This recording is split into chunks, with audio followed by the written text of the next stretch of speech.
దేవునికి వందనాలు. నాలుగో మాటల ముందు ప్రార్థన చేసుకున్నాము. పరిశుద్ధము నమ్మకము కనికరము కలిగిన దీపములకు తండ్రి, నీ పరిశుద్ధ పాదాలకు లెక్కలేని మహిమ ఘనత ప్రభావాలు ఆరోపిస్తున్నాం నాయన. ప్రభు మీరు గొప్ప దేవుడయ్యా. మరి ఇదిగో దాదాపు 3 మాటలు విజయవంతంగా కంప్లీట్ చేసుకుని ఇప్పుడు 4వ మాట కూడా చెప్పడానికి నాకు ఇచ్చిన ధన్యతను బట్టి నీకు వందనాలు నాయన. నీ కృప లేకపోతే మేము నిలబడలేము ప్రభా. కేవలం నీ కృప చొప్పున మేము బిడ్డలు నలుగురిని మేము నిలబెట్టుకుని అయ్యా, మొదటి మాట క్షమాపణ అని, 2వ మాట ఇదిగో పశ్చాత్తాపం అని, 3వ మాట బాధ్యత అని అయ్యా, 4వ మాట ఇదిగో నాయన ప్రభా మరి నీ చెయ్యి పట్టుకొని ఉండాలి. నువ్వు చెయ్యి పట్టుకోలేకపోతే అయ్యా ఇదిగో మేము ఉండలేమని తండ్రి నాయన మీరు మాకు తెలియపరుచున్నారు. మరి దాసుడిగా మరొక 4వ మాట వివరించబోతుండగా నాయన నీవే నీ కృపను మన సహాయం చేయమని వేడుకుంటూ కృతజ్ఞతలు చెల్లిస్తూ యేసు నామములో ప్రార్థించి వేడుకొని పొందుకుని ఉన్నాం తండ్రి. ఆమేన్. హల్లెలూయా. శబ్దంగా స్తోత్రం చెల్లిద్దామా? ఎవరి కోసమో ఈ ప్రాణ త్యాగము, ఎవరి కోసమో ఈ ప్రాణ త్యాగము, నీ కోసమే నా కోసమే కలువరి పయనం, ఈ ప్రాణ త్యాగము నీ కోసమే కలువరి పయనం, ఈ కలువరి పయనం, కలువరి పయనం, ఈ కలువరి పయనం, ఎవరి కోసమో ఈ ప్రాణ త్యాగము, ఎవరి కోసమో ఈ ప్రాణ త్యాగము. హల్లెలూయా. శబ్దంగా స్తోత్రం చెల్లిద్దామా? హల్లెలూయా. ఎంతమందికి బోరు కొడుతున్నా గట్టిగా చెప్తామా? నడు నిబంధన గట్టిగా చెప్తామా? మాకు సంతోషంగా ఉన్న గట్టిగా చెప్తామా? దేవుని అందరూ నిలబడదాం. ఒక 5 నిమిషాలు ఆనందం చేసుకుందాం బిడ్డలారా. కొంచెం నిలబడితే మరి చక్కగా మంచిగా మనం సెట్ అవుతాం కాబట్టి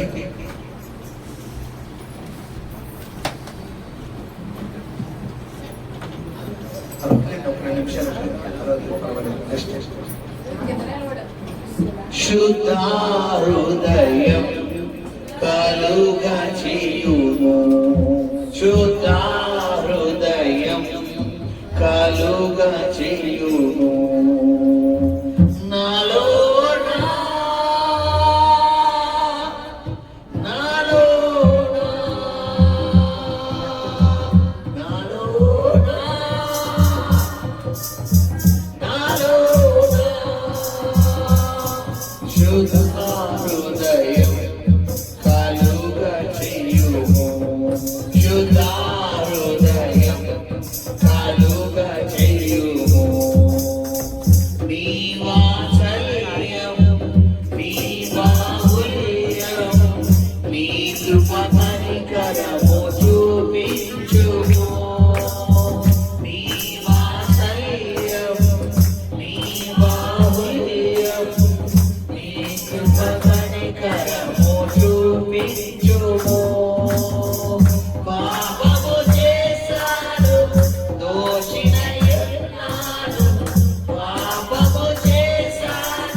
చెప్పబోతుండగా నా నోటి మాటకు మీరు తోడైండండి నాయన. నీ కృపను మన సహాయం చేయమని వేడుకుంటూ కృతజ్ఞతలు చెల్లిస్తూ యేసు నామమున ప్రార్థిస్తున్నాం తండ్రి. ఆమేన్. హల్లెలూయా. మత్తయి సువార్త ఏలీ లామా శబక్తాని బిగ్గరగా కేక వేసెను. ఆ మాటకు నా దేవా నా దేవా నన్ను ఎందుకు చెయ్యి విడిచితివని అర్థము. హల్లెలూయా. చూడండి, ఇదే మాట మార్కు సువార్త 15:34 కూడా ఉంది. అది కూడా చదువుకున్నాం. ఇదే మాట మార్కు సువార్త 15:34 నుంచి చదువుకుందాం. 34 3 గంటలప్పుడు యేసు ఎల్రోయి లామా శబక్తాని బిగ్గరగా కేక వేసెను. హల్లెలూయా. శబ్దంగా స్తోత్రం చెల్లిద్దామా?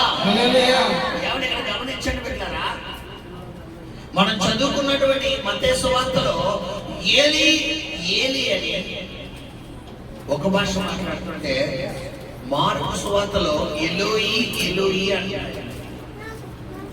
ఇక్కడికి వచ్చేసరికి ఏలీ అని రాస్తే మార్కు సువార్తికుడేమో ఎలోయి అన్నాడు. ఏలీ ఏలీ అన్నదేమో హిబ్రూ భాష, ఎలోయి ఎలోయి అనేదేమో అరబిక్ భాష. ఏలీ ఏలీ అంటే ఏ భాష పెట్టారా? హిబ్రూ భాష. ఎలోయి ఎలోయి అనేది అరబిక్ భాష. సో 2 భాషలలో ఉన్న అర్థం ఏంటంటే ఏలీ ఏలీ అన్న మాటకి బిడ్డరా మరి హిబ్రూ భాషలో దేవా నా దేవా విటమా. అప్పుడు దాకా యేసు ప్రభువు వారిని తండ్రిగా కొలుస్తున్నటువంటి యేసు ప్రభువు వారు యోహాను సువార్తలో తండ్రి తండ్రి తండ్రి తండ్రి తండ్రి తండ్రి తండ్రి అని బోధించిన యేసు ప్రభువు వారు ఇక్కడ వస్తే యేసు ప్రభువు వారు ఆయన నరుడుగా యేసు ప్రభువు వారు తండ్రి అయిన దేవుడిని ఎలా కొలుస్తున్నాడు? దేవుడుగా నా దేవా నా దేవా. సో ఇలాగా నా దేవా నా దేవా ఎందుకు? మొదటి మాటలో చేయి పట్టుకున్న దేవుడు, రెండవ మాట చెప్పినప్పుడు చేయి పట్టుకున్న దేవుడు. నా దేవా నా చేయి ఎందుకు విడిచిపెట్టావని ఎందుకు యేసు ప్రభువు వారు ఇక్కడ మాట్లాడుతున్నారని మనం ఒకసారి ఆలోచిస్తే కనుక గమనించండి బిడ్డలారా. చూడండి, రెండవ మాటలో దొంగతో ఆయన ఏమన్నాడు? నేడు నువ్వు నాతో కూడా. ఏమండి అక్కడ దొంగ మామూలు పని చేశాడా? చెప్పాలి. గజ దొంగలు అంటే ఎవరో, బందిపూడి దొంగలు అంటే ఎవరో చెప్పాలి. దొంగతనంలో 6 దినాలు ఇంకా చెప్పాలంటే చెప్పాలి. అవసరమైతే మనుషులని ఏం చేయడానికి వెనకాడలేదు. మనుషులు కూడా చెప్పడానికి ఏం చేయలేదు, వీళ్ళు వెనకాడలేదు. ఇప్పుడు అలాంటి దొంగతో ఒక్క మాట, యేసు నన్ను నువ్వు పరలోక రాజ్యంలోకి వెళ్ళినప్పుడు నన్ను నువ్వు జ్ఞాపకం చేసుకుని ఒక్క మాట యేసు ప్రభు వారు చెప్తుంటే దొంగ అడుగుతుంటే వెంటనే యేసు ప్రభు వారు ఇప్పుడు దాకా నువ్వు చేసినవన్నీ చేసేసి, ఇప్పుడు దాకా నువ్వు అన్ని పాపాలను చేసేసి అందరినీ చంపేసి హింసాత్మకంగా అందరినీ చంపి అందరి రక్తాల్లో నువ్వు చక్కనాడు యేసు ప్రభు వారు ఏమన్నాడు? నేను నువ్వు నాతో కూడా. అలాగే మొదటి మాట తండ్రి మీరు ఏమి చేయొచ్చు వీరు క్షమించు అని అక్కడ కూడా క్షమిస్తూ, విషయం ఏంటంటే ఎవరెవరినైతే ఈయన క్షమిస్తున్నాడో వారి పాపాలన్నీ ఇప్పుడు ఎవరి మీద పడిపోయినాయి అంటే యేసు ప్రభువు వారి మీద పడిపోయింది. బైబిల్లో ఉంది, నేను పరిశుద్ధుని గనక మీరును పరిశుద్ధులే. ఇదే తండ్రి యేసు ప్రభువు వారి నీటిలో బాప్తిస్మం ఇస్తున్నప్పుడు పావురం ఆకారంలో వచ్చి ఆయన మీద వాలి, ఈయన నా ప్రియ కుమారుడు, ఈయన యందు నేను ఆనందిస్తున్నానని చెప్తున్నాడు. ఇదే తండ్రి బిడ్డలారా మరి ఆకాశంలో మరి ఏలో ఒక పర్వతం మీద ఒక కొండ మీదకి వెళ్ళినప్పుడు అక్కడ కొండలో నుంచి ఇతను నా ప్రియ కుమారుడు అని చెప్తున్న దేవుడు, మరి అలాగా ఆయన కుమారుడు కుమారుడు అని చెప్తున్న దేవుడు, ఆయన చేయి పట్టుకుని వినవల దేవుడు సిలువలో అంత ఘోరాతి ఘోరంగా చిత్రహింసలు పెడుతున్నా కూడా చేయి విడవని దేవుడు ఇక్కడికి వచ్చేసరికి ఎందుకు చేయి విడిచిపెట్టాడో తెలుసా బిడ్డలారా? దానికి మూల కారణం ఎవరు అనుకుంటున్నారు? మనమే. మన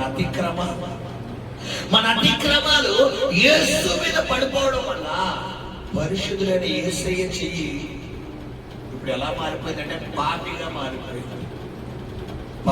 మారిపోయి తండ్రి అయిన దేవుడి చెయ్యి కుమారుడైన యేసు ప్రభు చెయ్యిని విడిచిపెట్టేసిన వెంటనే మొదటి 3 మాటలు చెప్పినప్పుడు సహించిన యేసయ్య 4వ మాట చెప్పేసరికి ఎందుకు ఓర్చుకోలేకపోతున్నాడంటే బిడ్డలారా, ఆయన చెయ్యి ఎవరు విడిచిపెట్టేశారంట? దేవుడు. కారణం, ఆయన చెయ్యి విడిచిపెట్టడం కారణం ఏంటంటే ఆయన పాపిగా మారిపోయాడు. ఏ నేరము చెయ్యని నీకు ఈ పాపలోకమే సిలువ వేసిందా? ఏ నేరము చెయ్యని నీకు అన్యాయపు తీర్పునే ఇచ్చిందా? మోయలేని నానుతో మోము పైన ఉమ్ములతో నడవలేని నడకలతో తడబడుతూ పోయావా? సోలివాలి పోయావా? ఎవరి కోసమో ఈ జ్ఞానము, ఎవరి కోసమో ఈ జ్ఞానము, నీ కోసమే నా కోసమే కలువరి పయనం, ఈ కలువరి పయనం, ఈ కలువరి పయనం. హల్లెలూయా. ఎవరు కొరకంటే మన కొరకే. ఎందుకంటే యెషయా 59 ఏమన్నాడు? రక్షింపుకున్నాడు యెహోవా హస్తం ఏమవలదంట? వెన్నెల కాని చెవులు ఏమవలదంట? మరి ఎందుకు? ఆయన చెవులు మందము కాలేదు, ఆయన చెవులు కొరచ కాలేదు. ఎందుకు అంటే మనకి ఆయనకి మధ్యలో అడ్డుగోడగా ఏముందంట? మన పాపములు, మన అతిక్రమాలు. ఈ అతిక్రమాలన్నీ ఇప్పుడు ఎవరి మీద వేసేసుకున్నాడంటే ఆయన మీద వేసేసుకున్నాడు. ఆయన మీద వేసుకోగానే అప్పుడు దాకా చేయి పట్టుకుని సిలువలో తోడుగా ఉన్న తండ్రి అయిన దేవుడు ఒక్క క్షణం చేయి విడిచిపెట్టగానే ఈయనకి వెంటనే చూడండి. చాలా మందికి ఈ ఆపరేషన్ చేసినప్పుడు ఎనస్థీసియా ఇస్తారు. అంటే తెలుసుకెళ్తుంది ఏంటది? మత్తిండేషన్. అది ఉన్నప్పుడు వీళ్ళకి ఈ ఎక్కడైతే ఎనస్థీసియా అంటే ఆపరేషన్ ఎక్కడైతే మత్తిండేషన్ ఇస్తారో అక్కడ తిమ్మిర్లుగా ఉంటుంది తప్ప ఏమనిపిస్తుందంటే ఫోటో ఎప్పుడు తెలియదు. వన్సీ మొత్తం బయట పడతారు చూడండి, అప్పుడు ఉంటుంది చుక్కలు. అప్పుడు ఇంకా ఎలా ఉంటుందంటే నరకం అంటే ఏంటో చూస్తారు. ఆ సిమిలిటేషన్ వన్స్ పోయిన తర్వాత, ఆ మత్తు పోయిన తర్వాత అప్పుడు ఇప్పుడు యేసు ప్రభు వారు మొదటి 3 మాటలు చెప్పినప్పుడు, ఆ గోల్గొతా కొండ మీద సిలువ వేసినప్పుడు, కొరడాగా ఉన్నప్పుడు, అన్యాయంగా తీర్పు తెచ్చినప్పుడు 3 న్యాయస్థానాలకు ఒక నైట్ ఒకరి కాదు ఒకటి 3 న్యాయస్థానాలు అన్యాయంగా తిప్పినప్పుడు ఎవరు చేయబట్టుకున్నారో? తండ్రి అయిన దేవుడు కుమారుడిని యేసయ్య చేయబట్టుకున్నాడు. ఎప్పుడైతే మనందరి పాపాలు ఆయన మీద వేసేసుకున్నాడో ఇప్పుడు పరిశుద్ధులైన యేసయ్య శరీరం ఎలా మారిపోయిందంట? పాపిగా మారిపోయింది. ఎప్పుడైతే పాపిగా మారిపోయిందో తండ్రి అయిన దేవుడు కుమారుడిని యేసయ్య ఏం చేశాడంట? విడిచిపెట్టిందంటే అప్పుడు పలుకుతాడు, ఏలీ నా దేవా నా చెయ్యి అలా విడిచిపెట్టు. నువ్వు చెయ్యి విడిచిపెడితే నేను ఉండలేనయ్యా, నువ్వు వదిలేస్తే నేను ఉండలేను. నువ్వు నాతో కాదయ్యా, నువ్వు చెయ్యి పట్టుకోవాలి. దేవుడు చెయ్యి కోరుతున్నావా, మనుషులు చెయ్యి కోరుతున్నావా? చాలా మంది అంటారు నువ్వు లేకపోతే నేను ఉండలేను అంటారు. అమ్మా అయ్యా, మనుషులు కాదు మనతో కలవనుకుంటుంది ఎవరో చెప్పాలి శబ్దంగా, దేవుడు. నువ్వు దేవుడు చేయబట్టుకో. అందుకే మోషే అరణ్యంలో మార్గం గుండా ఇశ్రాయేలు ప్రజలు నడిపిస్తున్నప్పుడు ఒకానొక సమయంలో ఇశ్రాయేలు ప్రజలు దేవుడి మీద తిరుగుబాటు చేసినప్పుడు దేవుడు మోషే నేను మీతో కూడా రాను అంటే ఇశ్రాయేలు ప్రజలు వెళ్ళిపోవడానికి సిద్ధపడ్డారు, కానీ ఎవరు సిద్ధపడలేదు. ఎందుకంటే దేవుడు వీరితో తోడుగా రాకపోతే అక్కడే పరిణామాలు ఎలా ఉంటాయి ఎవరికి తెలుసు? మోషేకి తెలుసు. అరణ్యములో రాత్రి కూడా అగ్ని స్తంభముగా, పగటి కూడా మేఘ స్తంభముగా వీరికి తోడుగా కాపుదలగా ఉన్న దేవుడు కనుక వీరికి తోడుగా రాకపోతే మనుషులే మృగాలుగా వీళ్ళు మింగేస్తారు అని ఖచ్చితంగా మోషేకి తెలుసు. కాబట్టి ఏమన్నా మోషే సాష్టాంగపడిపోయి నీవు నాతో కూడా రాకపోతే నేను వెళ్ళను. మరి ఈ రోజు నువ్వు అడుగుతున్నావా దేవుడిని బయటికి వెళ్ళే ముందు? కనీసం ప్రార్థన చేసుకుని ప్రభువా మీరు నాతో పాటు రండి అని అడుగుతావా? నీ ఉద్యోగంకి వెళ్ళేటప్పుడు, వ్యాపారానికి వెళ్ళేటప్పుడు, చదువుకోవడానికి వెళ్ళేటప్పుడు, బయటికి వెళ్ళేటప్పుడు ఏదో వెళ్ళిపోయినట్టు వెళ్ళిపోతాం. కానీ ఒక్క క్షణం ఆగి ప్రార్థన చేసుకుని ప్రభువా నేను వెళ్తాను, నాతో పాటు నువ్వు రండి నాయన, నాకు తోడుగా ఉంది నాయన నువ్వు అడుగుతావా అంటే అది నీకే తెలియాలి. గమనించాలి. తండ్రి ఈ లోకానికి పంపిన చిత్తాన్ని యేసు వారు నెరవేర్చిన నిమిత్తము 4వ మాటగా తండ్రిని వేడుకుంటాడు. తండ్రి నువ్వు నా చేయి పట్టుకోవాలి. ఈరోజు నేను కూడా ఎవరిని వేడుకోవాలి?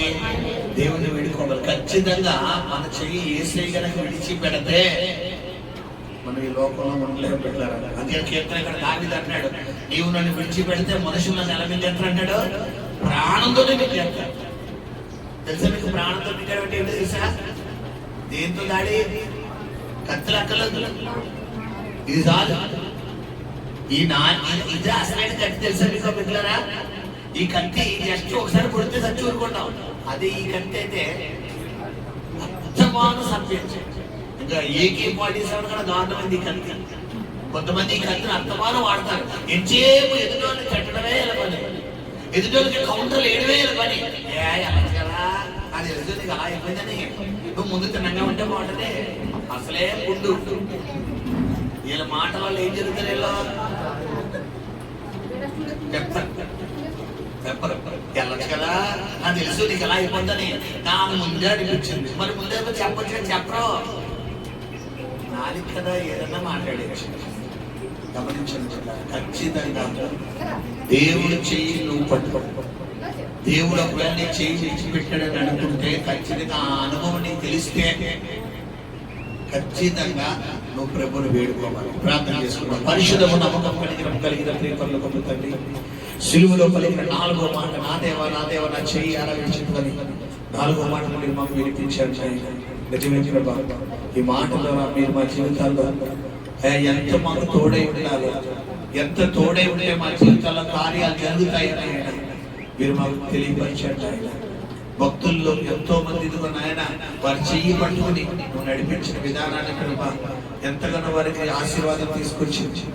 ఈ రోజు నాయన ఈ లోకంలో మనుషులు కాదయ్యా మా చెయ్యి పట్టుకోవచ్చింది, నీవు మా చెయ్యి పట్టుకోవాలి. నీ చెయ్యి మేము పట్టుకోవాలి, మీరు మా చెయ్యి పట్టుకోవాలి. అలా పట్టుకుంటే మేము ఆయుష్కాలం, మేము జీవితకాలం ప్రభా సంతోషంగా ఉండగలము. మీరు మాతో మాట్లాడినందుకు వందల సమయంలో 5వ మాట చెప్పబోతున్నాను.